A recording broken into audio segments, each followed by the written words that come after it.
What's up, guys? It's Tony, aka T-Slaps, and we are here with our Week 8 Team Builder versus Coach Kurt and the Walt Disneylanders. Of course, Kurt, one of our oldest and best friends here in the draft league community. So go check him out. Him and all the other BBL coaches down in the description below. First off, let me apologize if I sound a little out of it, a little sick right now. Well, little is kind of humbling it down. I'm pretty sick right now, but so let me get this recorded out for y'all. So we are rocking out. We're currently 3-4 going into this week. Kurt, of course, undefeated, going to 7-0 at the moment. Been a while since we've taken a win off Kurt, and we're hoping to do so now to keep our playoff chances alive. And these are the teams right here. Of course, we still have our normal Reshiram, Urshifu, Single Strike, Clefable, Blastoise, Gengar, Skarmory, Vikavolt, Piloswine, Uxie, and Decidueye. Our opponent having Marshadow. Marshadow is completely crazy. Melmetal, Loking, Seismitoad, Torntea, Thunderai, Obstagoon, Diancie, Celebi, and Munchlax. So, right off the gate, looking at this team, this Marshadow is going to be a very big problem, especially for like my offensive core of Urshifu and Gengar. It's gonna come down to me figuring out what kind of set he brings on his on his Marshadow. Whether he's Scarf, Banded, like non-choice, like Spooky Plate, or Spell Tag. I guess I think it's technically what they have to run now. Or if he runs like Boots, anything like that. I really have to figure out his set. If he's a choice set, then we know. Like if he's Banded, then we know we can always outspeed with Marshadow. Or we can always outspeed Marshadow with Gengar. If he's choice scarfed, then we know that once we figure out what it's locked into, we can potentially go into Gengar on the fighting move, or we go into Urshifu on the ghost move that he locks himself into if he's non-choice. In my opinion, that's the scariest set that he could bring. Non-choice, not Urshifu, but Marshadow. If he brings non-choice, I think giving him the ability to freely click any move, as in like being able to freely click Shadow Sneak so that my Gengar can't ever come in to revenge because Shadow Sneak is always picking up the KO. I think that's very, very scary. So I don't think that is what I want to see. I really hope to see Banded.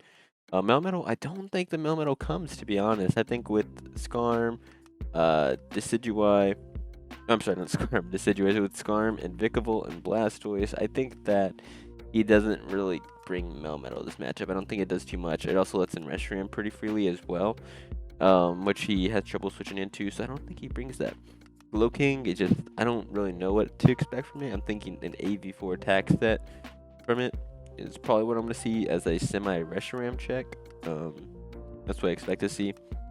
Seismitoad, I don't expect to see Seismitoad, but if he does bring it, just a Spadef Rocker is probably what he'd bring, which would be kind of annoying if he brings rocks, as you'll see from our game plan.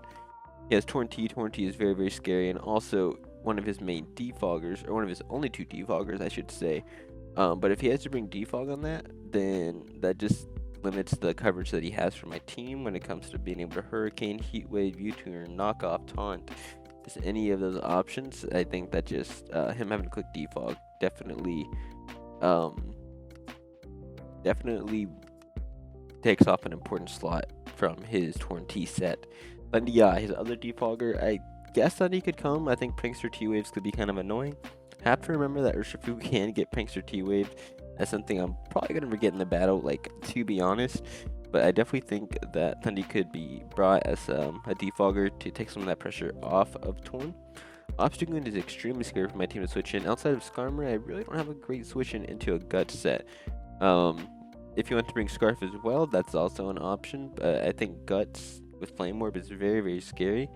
The only thing is that if he is like Guts, then I guess that lets in Urshifu afterwards, and then I can just kind of click, whatever I want to click on him. So that might be like the only reason why he doesn't bring it, but I don't see why he wouldn't bring Obstagoon. I think Obstagoon is like a mandatory bring versus me. Diancie I could be seeing brought as a Reshiram switch in.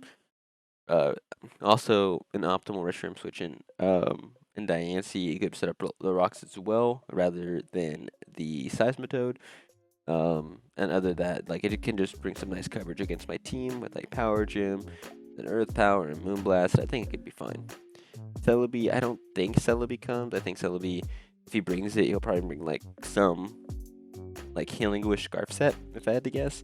I think he just tried to do something weird with it. Very supportive and maybe like to catch me off guard with it. Skirt does not have a great matchup, as we've talked about a lot. He doesn't have a great matchup, and then much like I don't think comes. So that's what I expect from him. We have here our Life Orb Urshifu. I didn't want to run a choice set because I wanted the ability to freely click Sucker Punch if I needed to on the Marshadow. Of course, I need to watch out if he isn't like if he isn't a choice set, then of course sub is always an option for him to click, or just bulk up in general. But this is all I really need for his team. Wicked Blow, Dream Punch, just to help me get some health back from Life Orb if I do end up taking a lot of chip, or Rocks chip as well. Sucker Punch, and then Iron Head for the Diancie. So 1 second. Next we have a Fizzidef Vikavolt. Meant to help check the Melmetal and the Thundy. It also checks the Thundy pretty well, I won't lie. Thunderbolt, Bug Buzz, Roost, Sticky Web. It sucks that I don't have Energy Ball on this. I really needed it for Seismitoad. I just could not fit it on there, and so I'm really just having to bank off Seismitoad not being able to like do too much to me. But yeah, this is just a Fizzidef set for the Melmetal in case it comes. I don't think it ever does. But on the off chance it does deal with that. And I'm bringing it for webs. If he doesn't bring boots, then I outspeed Marshadow with both my Urshifu and my Gengar. And if he Scarf Marshadow, then I still outspeed it with my Gengar, which is really great. I could outspeed the Obstagoon if he's Scarfed. The Celebi if it's Scarfed. It's just like, it could really help out those webs, especially with his defoggers not being like too great. So next we have Skarmory here with Brave Bird, Body Press, Spikes, and Roost. Another Fizzidef Mon. This one could also deal with Melmetal potentially, depending on his set. But it also really mainly just deals with the Obstagoon here. The Obstagoon's pretty scary to switch into that, and of course it can switch into the Marshadow briefly, like not too much, but can hopefully switch into that as well. It's gonna be doing a lot here. But Brave Bird, obviously for our main stab, and hit the Marshadow, Body Press to hit the Obstagoon and the Melmetal.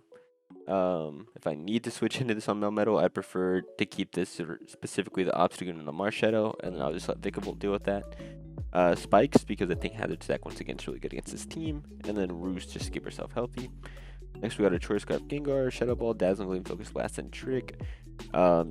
It just meant to, like I said kind of earlier, it just meant to deal with the Marshadow if his choice, or if I know it can't click like Shadow Sneak and I can revenge it with Gengar, then that's always an option there. It also just does really well against his team. His Shadow Ball switching isn't great, it's just really Obstagoon. Which is why I'm bringing Dazzling Gleam. Then I don't really have to predict between like these two options right here, the Obstagoon and the Marshadow switching in. I think Dazzling Gleam will also hit his team pretty well, just across the board. Especially because I don't think, like I said, he's going to bring the Melmetal. So that's another option for us. Reshiram, it's going to be Boots. It's a mix set, Blue Flare, Crunch, Stealing, and Roost. Blue Flare just for our main stab. Crunch to hit the Glow King, because if we can get some hazards up, Blue Flare into Crunch could pick up the KO, or if it's a little bit chipped, I can pick up the KO. Stealing for the Diancie, and then just Roost to keep herself healthy with Boots in case he decides to set up hazards, because with all my hazard stacking, I'm really not bringing any removal, so I just want to try to keep Reshiram as healthy as I can. His switch into Blue Flare isn't great. His switch into this Mon is really just the Seismitoad. But once Seismitoad can only take so much, and it doesn't get any recovery. So once that thing is chipped down enough, Reshiram just kind of has a field day against our opponent. And then lastly is Uxie here, a Spadef set for hopefully the Tornadus. Take on the Seismitoad if I needed to. You can also switch into the Celebi. You can switch into Thundy if Vikavolt's down. It's just a Spadef set, and it just has rocks. It switches into Torn. I really just didn't have a Torn switch in. Torn does really well against my team. Of course, not being affected by sticky webs is really unfortunate. But Zen Headbutt, Knockoff, U-Turn, and Rocks. U-Turn just for initiative. Also, the Celebi pretty hard. Knockoff to hopefully get rid of any boots on his team.